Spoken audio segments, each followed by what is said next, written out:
morning, everybody. So today my kids and I think my dad, we're all gonna go clamming. I'm in Delaware right now, and this is one of like our favorite summertime activities. So to do this, we usually go to Delaware Seashore State Park, and we usually go to a spot on the bay. Now it's really important if you want to clam in Delaware and you want to rake for clams.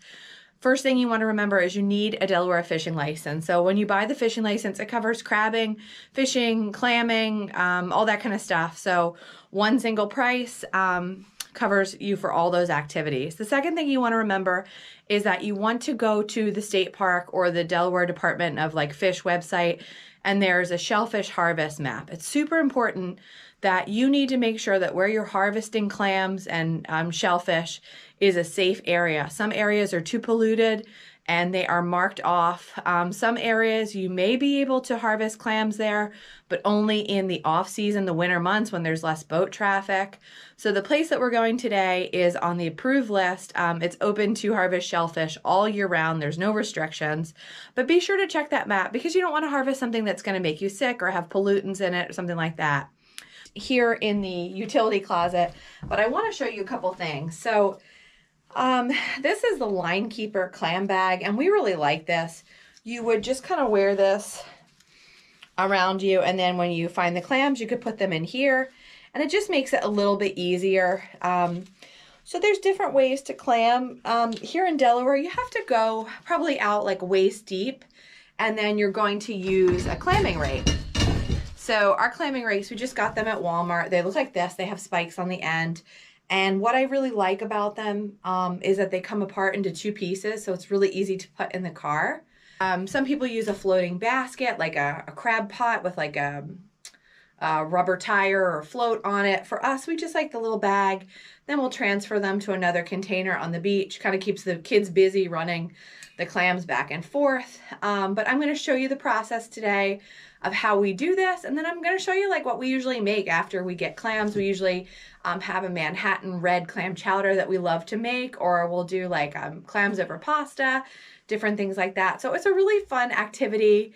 My kids love it because you can go out and you can swim in the bay. But another thing that we like to bring that's super important is, you know, when you go out in the bay, there can be horseshoe crabs.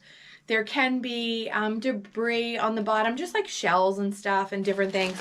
So we like to just wear just, you know, your basic pair of water shoes, just to give your feet a little bit protection when you're out in the bay. You certainly don't have to do this, but I like this because then you don't step on anything gross. Also, an old pair of sneakers works really well. So just a little bit of pre-advice if you're interested in doing clamming here in Delaware. I know in some parts of the country, you might just be able to take a little rake and go out, walk out on the beach and do that.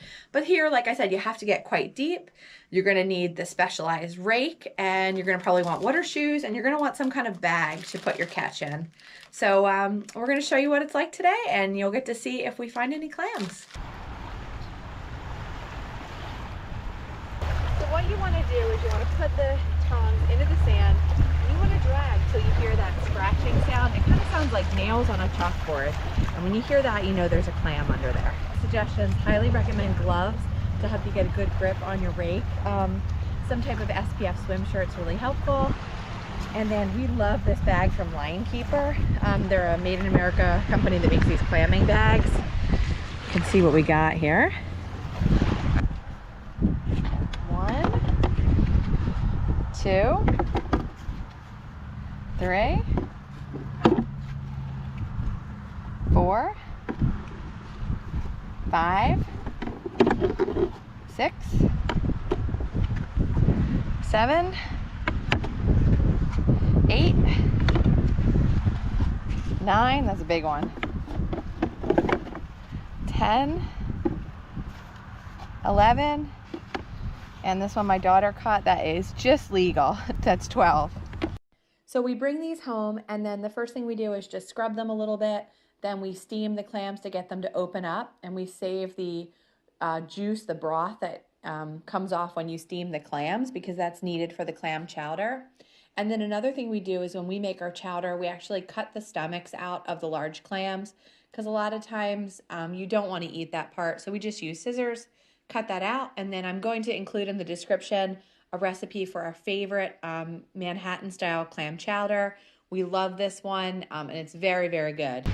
All right, so we did really well for June.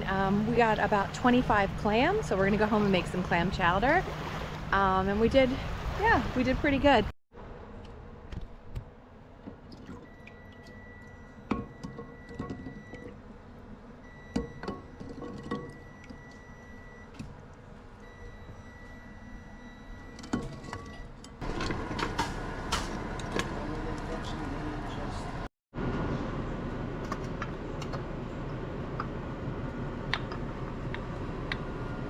So we used the clams that we caught and we made our favorite clam chowder recipe.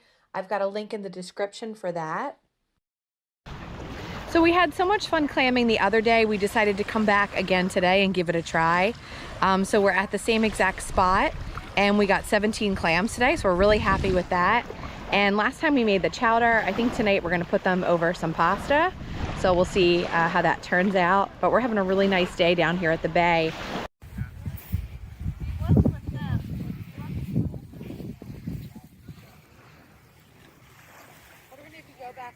One. Okay. 2,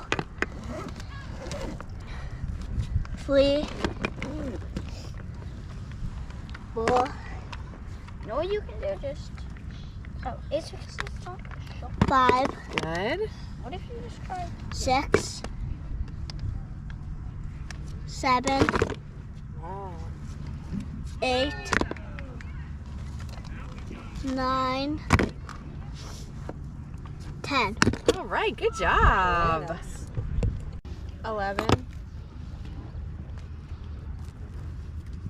12, 13, 14, 15, 16, 17. Hey, we did great. So coming to the bay is always such an interesting experience. There's the horseshoe crabs, there's little fish, there's all kinds of little stuff to see down here.